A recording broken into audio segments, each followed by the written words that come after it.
Le présent de l'indicatif, première partie. Dans cette leçon, nous allons revoir les règles pour le présent de l'indicatif en ce qui concerne les verbes être, avoir et tous ceux du premier groupe. La règle générale. Il est important de connaître les verbes être et avoir et de savoir les conjuguer au présent de l'indicatif car ces deux verbes sont très souvent utilisés. De même, il faut savoir que tous les verbes du premier groupe ont les mêmes terminaisons tout le temps. Voici le tableau vous présentant les règles de conjugaison pour les verbes être, avoir et chanter qui représentent un verbe du premier groupe.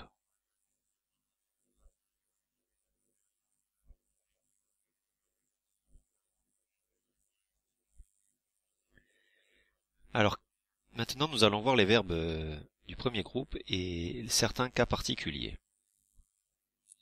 Tout d'abord les verbes qui se terminent par CER. Pour ces verbes-là, il faut placer une cédille sous le C à la première personne du pluriel, nous, pour garder la prononciation S. Exemple, pour le verbe lancer, cela fait nous lançons avec un C cédille. Les verbes en GER.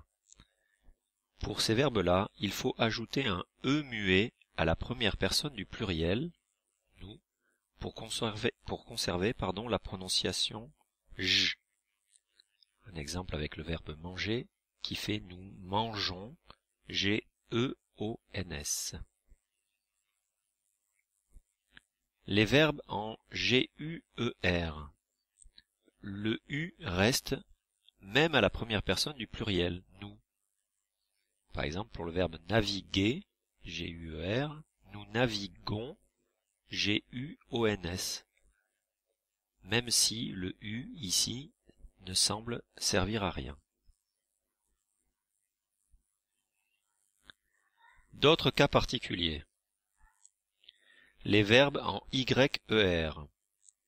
Le Y se transforme en I devant un E muet aux trois personnes du singulier et à la troisième personne du pluriel.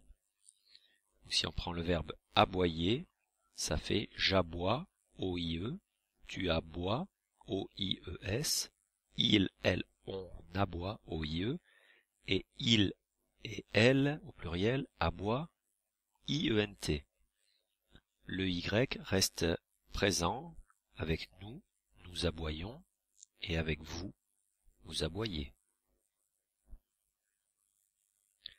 Les verbes en ELE, E-L-E-R, et en ET, E-T-E-R, se conjuguent tous sur le modèle de peler et acheter.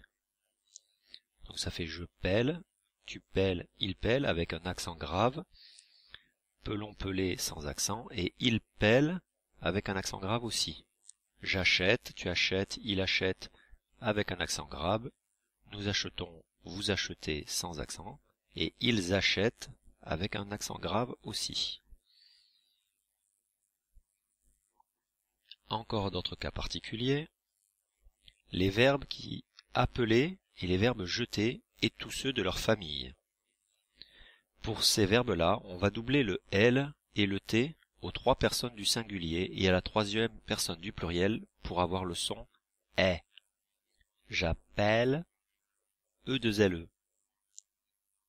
Et ils appellent, de la même manière, E2LENT.